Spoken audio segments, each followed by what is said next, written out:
Okay guys, good morning. Saturday morning, man. It's 20 minutes after 9. I'm gonna go over here and get my dump trailer, and well, I need to go to the bamboo site and get my dump trailer because I'm gonna take a load of gravel over to Jared's house and just dump it over there.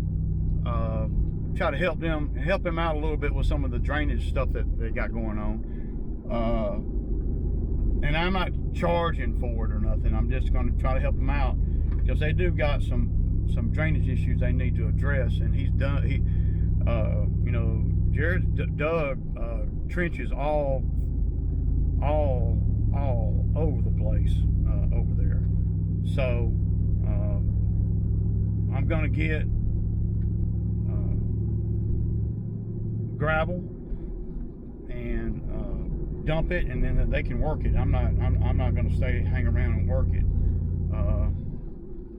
I appreciate the comments on the video yesterday, y'all. I really, you know, should have broke that video up into pieces because I know a lot of guys will watch the videos and then they'll get to a certain point and they won't watch it no more. I tell you, the last 10 or 15 minutes of the video yesterday really should have been its own video. So if you didn't watch the whole video, y'all check out the last 15 minutes or so of it. It's talking about some really, I think, some critical stuff in the thought process, right? So, y'all know I'm all about the thought process and how we get down, right? So,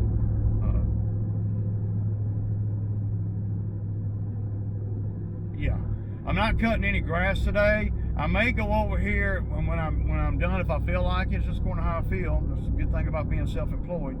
I may go over here and lay out the you know, the mosh pit and all that so we can cut it with ease next week. But the first thing I need to do is get over here to the bamboo site and offload that last mower because I got that pampas grass that we cut yesterday. It's on the trailer, and over at the bamboo site I can just back my mower off, and then I can mulch all that pampas grass up right there where I unload my trailer. So I don't have to put on, it ain't enough to put on a burn pile or nothing. It's just enough to mulch it up. I tell you what, that stuff makes pretty good hay. You know, once it dries out. But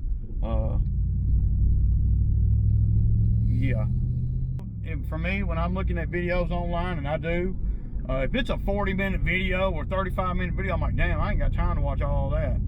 But if I broke it down into 10-minute videos, you know, and you know, cut it off at certain points where it makes sense when you pick up on the next one. Some people will watch the whole video, and some people won't. And you know, I'm trying to get it to where I get more likes, and then YouTube recommend more videos, and more views and more subscribers, of course, is always what I try to do. So the views are, you know, about what they usually are. I don't get a whole lot of views. If I could get 1,000 views a video, that'd be great for me. But I don't get 1,000 views on every video. So there's, you know, I'm trying to make it where people will watch the videos and it not be such a long video. I could have made it into 2. A lot of times I'll make 2 videos. Y'all see me put 2 out in one day, and that's because one got so long that I'd rather break it up, you know. So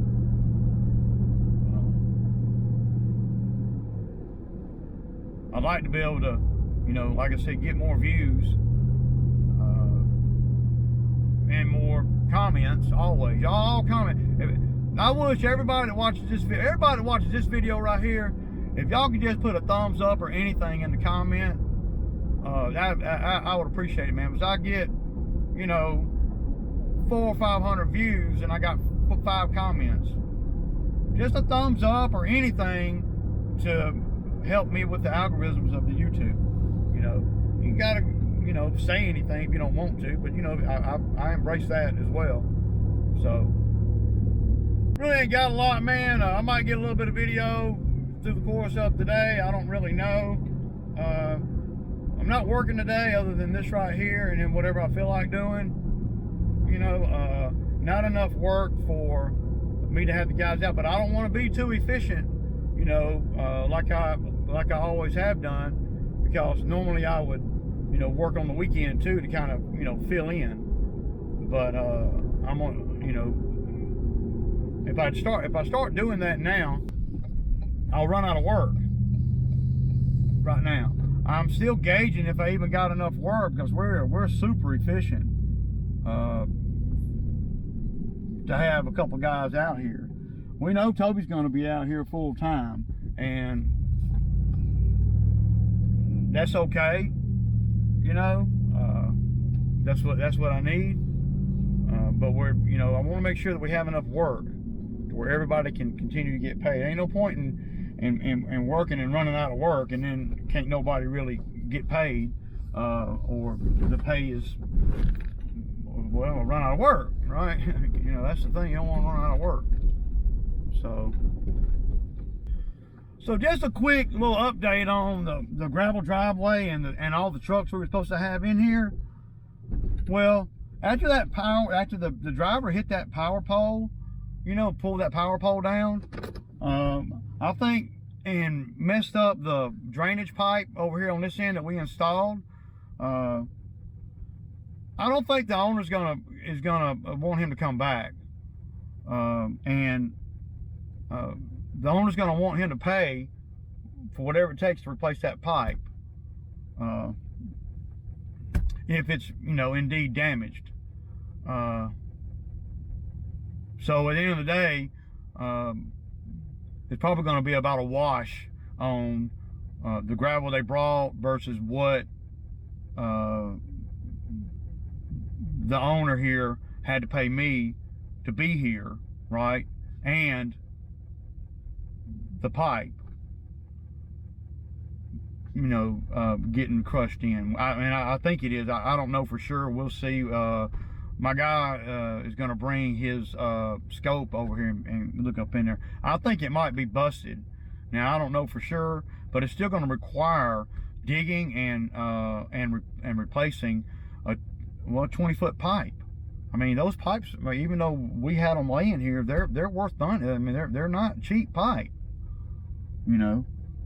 So by the time the gravel company or whatever, whoever the hauling, whatever, gets done fixing everything, it's going to be a wash on, or really close to a wash on the 3 loads of gravel versus what he messed up over here. And so the owner over here is saying, I don't want to do no more gravel right now. I want to settle up with this guy and see where I'm at, because the power rake can really save you a lot of money on the gravel, you know. And I have been I've been telling the owner that, you know, the whole time. But see, over the years, his grandpa and whoever, you know, everybody that's lived here, they didn't have a power rake, and so they just keep putting more gravel on. That's what people do, and that'll work, right? But it costs a lot of money. It costs a lot more money to have gravel put in than to have me power rake. And when I'm power raking, I'm smoothing it out, I'm filling in low spots, I'm fixing potholes. All of that happens at the same time. Something that I'm going to have to be out here anyway to get the driveway ready for gravel. So at the end of the day, the 3 loads that the guy brought over here at $500 a load is $1,500. Well, he probably screwed up $1,500 worth of stuff. So, but that's between him and the owner. I ain't got nothing to do with that. I don't know. I really don't even know how much the owner even paid for the gravel. I think he told me $500, but I might be wrong, per load. So I don't really understand why the driver still had his bed up all the way down to that point, because he ran out of gravel right here, a good 75 yards from where he hit the line at. Just, I mean, I don't know. And that was supposed to be the best driver they had. That's what the guy told me.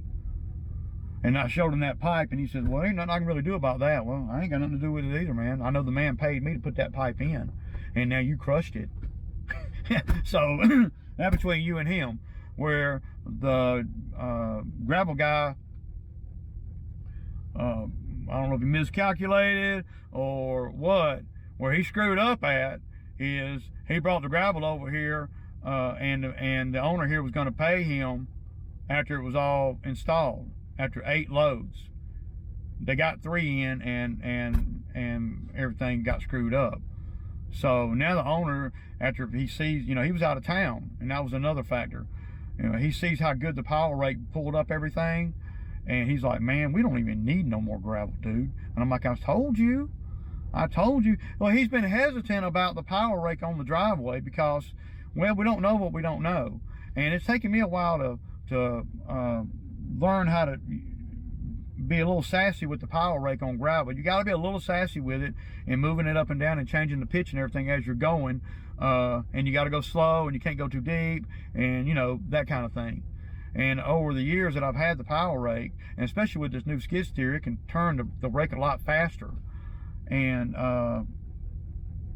so it's really pulling up a lot of rock, and my experience with the power rake is helping too. So there's been a lot of rock pulled up, on the gravel driveway, because this gravel driveway's been here for, I know, at least 50 years, 40 years. So, and it's never been power raked until I started power raking it. Until I power raked it with I did it with the T190 a few years ago, but I didn't know anything about the power rake, so I didn't do as good of a job as I can do now. Plus the T190 was a little weak for that. But Chucky, the Kubota 75.3, oh man, it pushes that power rake like butter, and it's really turned up a bunch of gravel that we didn't know was here. So you compile that with dealing with the gravel trucks and the guys screwing up this, knocking out the power pole and all that. It's almost like if I'm the owner, I'm thinking the same way. I'm like, dude, I'm gonna have to pay the skid steer guy to be sitting here all day long or for a few hours because your guy ran into a power pole and blocked the whole driveway where can't nobody get out.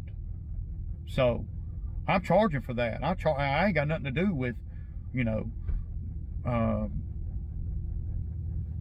though I know that I'm not going to hit my guy in the mouth or nothing, but he's already paid me, for that day. So he's paid me for the pipe that I installed. So now he's going to try to recoup some of that money that he had to pay out, because he had to pay me when we couldn't really even do anything, because the police, the fire trucks, and the dump truck driver had everything blocked off. I couldn't even go up and down the driveway. So bringing a machine somewhere is costly in itself. It ain't like that my machine went down or something and I'm charging him. No. It's another contractor not knowing what they're doing to hold me up, but it doesn't change the fact that I'm here and I'm not making money anywhere else because I'm here. So that invoice has been paid, and rightfully so. So now the owner, I don't blame him, I'd be doing the same thing. He's gonna try to recoup some of that money that he wasted on me sitting here.